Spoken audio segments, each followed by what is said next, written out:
जैसे कि आप सभी जानते हैं, सच की हमेशा जीत होती है और हमारी एक छोटी सी प्रयास आप तक बड़ी खबर पहुंचाती है। तो स्वागत करते हैं आप सभी का STS न्यूज़ चैनल पर। आगे बढ़ने से पहले आप इस वीडियो को लाइक और चैनल को सब्सक्राइब जरूर कर ले और साथ में बेल आइकन भी प्रेस कर ले। चलिए बढ़ते हैं खबरों की ओर। आप किस राज्य शहर से न्यूज को देख रहे हैं, कमेंट में जरूर लिखिए। बिहार के पूर्व मुख्यमंत्री और राष्ट्रीय जनता दल के अध्यक्ष लालू प्रसाद यादव की मुश्किलें कम होती नजर नहीं आ रही है। केंद्रीय जांच ब्यूरो ने शुक्रवार की सुबह लालू यादव के 17 ठिकानों पर छापेमारी की। सीबीआई इस कार्रवाई के बाद अब जुबानी जंग भी तेज होती नजर आ रही। बिहार के पूर्व डिप्टी सीएम और भारतीय जनता पार्टी के राज्यसभा सांसद सुशील मोदी ने लालू यादव और उनके परिवार पर हमला बोला है। उन्होंने एक बार फिर से तंज कसते हुए कहा है कि 131 प्लॉट, 30 फ्लैट, 30 मकान, लालू फैमिली के बीच इतनी जायदाद कहां से आई है? जरूर ये घपला किए हैं। रेलवे की नौकरी देने के मामले जमीन हड़पे हैं। महाराष्ट्र नवनिर्माण सेना के अध्यक्ष राज ठाकरे ने 5 जून को प्रस्तावित अयोध्या यात्रा टाल दिया है। सुबह उन्होंने सोशल मीडिया के जरिए बताया है कि प्रस्तावित अयोध्या यात्रा को अस्थायी रूप से स्थगित कर दिया गया है। अयोध्या यात्रा स्थगित करने के पीछे का कारण साफ नहीं है। घोषणा MNS को दिक्कत में डाल सकती है। MNS के प्रवक्ता संदीप देशपांडे और पार्टी नेता बाला नंदगावकर दोनों ने बताने से इनकार कर दिया है कि ऐसा निर्णय क्यों किया गया। उन्होंने आश्वासन दिया कि राज रविवार को पुणे में आयोजित सार्वजनिक रैली में खुलासा करेंगे। वाराणसी की ज्ञानवापी मस्जिद मामले को लेकर शुक्रवार को सुप्रीम कोर्ट में सुनवाई हुई। पिछले दिनों सुप्रीम कोर्ट ने अपने आदेश में कहा था कि जहां शिवलिंग मिलने की बात कही गई है उसकी सुरक्षा सुनिश्चित करें, साथ ही मुस्लिमों को नमाज पढ़ने की इजाजत दी थी। वहीं आज सुप्रीम कोर्ट ने इस केस की सुनवाई करते हुए इसे वाराणसी जिला कोर्ट को भेज दिया है। अब मुकदमे से जुड़े सभी मामले जिला जज ही देखेंगे। 8 हफ्ते तक सुप्रीम कोर्ट का अंतरिम आदेश लागू रहेगा। सुप्रीम कोर्ट ने 17 मई को 8 हफ्ते का अंतरिम आदेश जारी किया था। पंजाब कांग्रेस के पूर्व अध्यक्ष नवजोत सिंह सिद्धू ने 34 साल पुराने रोड रेज मामले में पटियाला कोर्ट में सरेंडर के बाद सेंट्रल जेल पटियाला शिफ्ट कर दिया गया है। सुप्रीम कोर्ट ने सिद्धू को 1 साल सश्रम कारावास की सजा सुनवाई है। सिद्धू के सरेंडर के बाद पुलिस ने उनको हिरासत में लेकर पटियाला के माता कौशल्या सरकारी अस्पताल में मेडिकल चेकअप कराया। इससे पहले उन्होंने रोड रेज मामले में सरेंडर करने के लिए सुप्रीम कोर्ट से समय देने का अनुरोध किया था। RBI गवर्नर शक्तिकांत दास की अध्यक्षता में RBI के सेंट्रल बोर्ड ऑफ डायरेक्टर की मुंबई में बैठक हुई है। बैठक में मौजूदा आर्थिक हालात, वैश्विक घरेलू चुनौतियां से लेकर भू राजनीतिक प्रभाव के असर को लेकर चर्चा की गई है। RBI बोर्ड की बैठक में अप्रैल 2021 से लेकर मार्च 2022 वित्तीय वर्ष के दौरान RBI के कामकाज को लेकर चर्चा की गई है। बैठक में RBI बोर्ड ने 2021 से 22 के लिए केंद्र सरकार को 30,307 करोड़ रुपए का सरप्लस रकम ट्रांसफर करने का फैसला लिया है। भारतीय जनता पार्टी के वरिष्ठ नेता ने कहा कि बढ़ती महंगाई के बारे में बहस जारी है। कोविड-19 महामारी के दौरान समूचा देश ठहर गया था, लेकिन प्रधानमंत्री नरेंद्र मोदी ने अर्थव्यवस्था को हालात खराब नहीं होने दिया है और हमें इसकी सराहना करनी चाहिए। सिंह ने कहा है कि रूस यूक्रेन संकट के चलते वैश्विक आपूर्ति श्रृंखला बाधित हो गई है और आयात निर्यात प्रभावित हुआ है। उन्होंने कहा है कि इस स्थिति में यह स्पष्ट है कि इसका किसी भी देश पर प्रभाव पड़ेगा। आप ये जानकर हैरान होंगे कि अमेरिका जो सबसे धनी देश है, वहां मुद्रास्फीति पिछले 40 वर्षों में अपने चरम पर है। हमें अपराध बोध नहीं महसूस करना चाहिए। उल्लेखनीय है कि भारत में खुदरा मुद्रास्फीति अप्रैल से 8 साल के सर्वोच्च स्तर 7.8 पहुंच गई, जबकि थोक मुद्रास्फीति 15.1 पर पहुंच गई, जो 9 साल के सर्वाधिक है। झारखंड में आगामी 10 जून को होने वाले 2 राज्यसभा सीटों के लिए चुनाव को लेकर राजनीतिक सरगर्मियां बढ़ गई है। यूपीए में शामिल प्रमुख दल JMM और कांग्रेस के कई नेता इस चुनाव को लेकर रेस में शामिल हो चुके हैं। JMM और कांग्रेस की ओर से अपने अपने दावे शुरू हो चुके हैं, लेकिन गुरुवार इसमें अचानक एक नया मोड़ आ गया। जैसे ही कांग्रेस प्रभारी अविनाश पांडे मुख्यमंत्री हेमंत सोरेन से मिलकर लौटे, अचानक झामुमो नेता सुप्रियो भट्टाचार्य का बड़ा बयान आया।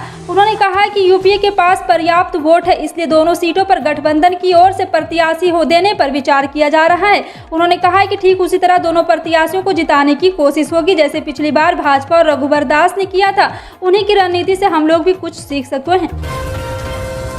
मनी लॉन्ड्रिंग मामले में गिरफ्तार IAS पूजा सिंघल की रिमांड अवधि को ईडी की विशेष अदालत ने 5 दिनों के लिए बढ़ा दिया है। पूजा सिंघल की रिमांड अवधि तीसरी बार बढ़ाई गई है। वहीं इस मामले में गिरफ्तार CA सुमन को अदालत ने न्यायिक हिरासत में जेल भेज दिया है। निलंबित IAS पूजा सिंघल और CA सुमन कुमार की रिमांड अवधि समाप्त होने के बाद शुक्रवार को दोनों को ईडी के विशेष न्यायाधीश प्रभात कुमार शर्मा की अदालत में पेश किया गया, जहां ईडी की ओर से पूजा सिंघल को 6 दिनों के लिए रिमांड पर मांगा गया, लेकिन विशेष अदालत 5 दिनों की रिमांड अवधि बढ़ाने का प्रस्ताव मंजूर कर दिया। कर्नाटक के मुख्यमंत्री बसवराज बोम्मई की अचानक नई दिल्ली यात्रा को लेकर राजनीतिक हल को खास तौर से सत्तारूढ़ भाजपा में अटकलें लगनी शुरू हो गई है। पिछले 10 दिनों में यह बोम्मई की पहली नहीं, दिल्ली की दूसरी यात्रा है। इस यात्रा से मंत्रिमंडल में विस्तार के बाद मंत्री पद पाने की इच्छुक को आशा करने की किरण नजर आने वाली है। वहीं कुछ लोगों का मानना है कि इस यात्रा का मकसद राज्यसभा, विधान परिषद और स्थानीय निकाय चुनाव पर चर्चा करना है। भाजपा द्वारा बार बार बोम्मई के पद पर बने रहने की बात स्पष्ट किए जाने के बावजूद त्रिपुरा के हालिया घटनाक्रम की पृष्ठभूमि में कर्नाटक भी नेतृत्व परिवर्तन को लेकर अटकलें शुरू हो गई हैं। दुनिया भर में सबसे लोकप्रिय ओवर द टॉप प्लेटफॉर्म में से एक डिज्नी हॉटस्टार अब केवल 151 रुपये में उपलब्ध है। इस कीमत में यूजर्स को 3 महीने के लिए OTT प्लेटफॉर्म का सब्सक्रिप्शन मिलेगा। इसका मतलब है कि यूजर सब्सक्रिप्शन के लिए प्रति माह 50.33 रुपये का भुगतान कर रहे हैं। लेकिन बात यह है कि यहाँ कोई डायरेक्ट सब्सक्रिप्शन नहीं है। इसके लिए आपको यहाँ भी बताते हैं कि क्या करना चाहिए। आप इसे सीधे OTT प्लेटफॉर्म की वेबसाइट से नहीं खरीद सकते। अगर आप इसे खरीदना चाहते हैं तो आपको वोडाफोन आइडिया से 151 रुपये का डेटा वाउचर लेना होगा।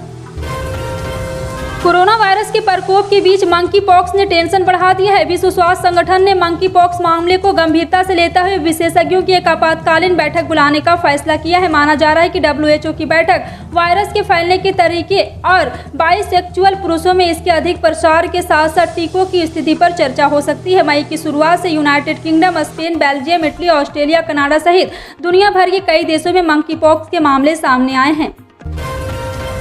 सीतापुर जेल से बाहर निकल रामपुर पहुंचते ही आजम खान ने इशारों में समाजवादी पार्टी के अध्यक्ष अखिलेश यादव पर बड़ा हमला किया है। आजम खान के परिवार ने पहले ही उपेक्षा का आरोप लगाकर साफ कर दिया कि अखिलेश यादव पार्टी के दिग्गज नेता का भरोसा खो चुके हैं। अब आजम ने कार्यकर्ताओं के बीच कहा है कि ज्यादा जुल्म अपनों ने ही किया है। उन्होंने यहाँ तक कहा है कि दरख्तों की जड़ों में अपनों ने ही जहर डाला। आजम खान जेल में बिताए अपने समय को बेहद कठिन बताते हुए कहा है कि हमें जेल में ऐसे रखा गया जैसे अंग्रेजों के जमाने में उन कैदियों को रखा जाता था। रूस के रक्षा मंत्री शोइगु ने कहा है कि मारियोपोल के अज़ोवेस्टर स्टील वर्क्स में छिपे करीब 2000 यूक्रेनी सैनिकों ने अब तक आत्मसमर्पण किया है। रूसी सरकारी मीडिया टास ने यह रिपोर्ट दी है। हालांकि न्यूज एजेंसी रॉयटर्स ने कहा है कि वह स्वतंत्र रूप से रिपोर्ट के वेरीफाई नहीं कर सके। रिपोर्ट के मुताबिक सैकड़ों यूक्रेनी लड़ाकों ने अब तक रूसी सेना के सामने आत्मसमर्पण कर दिया। हालांकि मॉस्को और कीव ने संख्याओं पर अलग अलग अनुमान दिए हैं। आपके बैंक अकाउंट में 342 रुपये नहीं है तो 4 लाख रुपये तक का नुकसान हो सकता है। दरअसल प्रधानमंत्री जीवन ज्योति बीमा योजना, प्रधानमंत्री सुरक्षा बीमा योजना को सालाना रिन्यू कराने की आखिरी तिथि 31 मई है। अगर आपने इन दोनों योजनाओं को रिन्यू नहीं कराया तो 4 लाख रुपये तक की बीमा से वंचित रह सकते हैं। इस योजना के तहत किसी भी कारण से होने वाली मौत के लिए कवरेज दी जाती है। इस योजना से जुड़ने के लिए उम्र सीमा 18 से 50 वर्ष है। 50 वर्ष की आयु से पहले योजना में शामिल होने वाले लोग प्रीमियम का भुगतान करने पर जीवन के जोखिम कवरेज 55 वर्ष की आयु तक प्राप्त कर सकते हैं। बिहार लोक सेवा आयोग ने प्रधान शिक्षक के पदों पर भर्ती के लिए होने वाले परीक्षा की तारीख घोषित कर दी है। इसके तहत प्राथमिक विद्यालयों में BPSC की हेड टीचर के 40,506 रिक्त पदों को भरा जाएगा।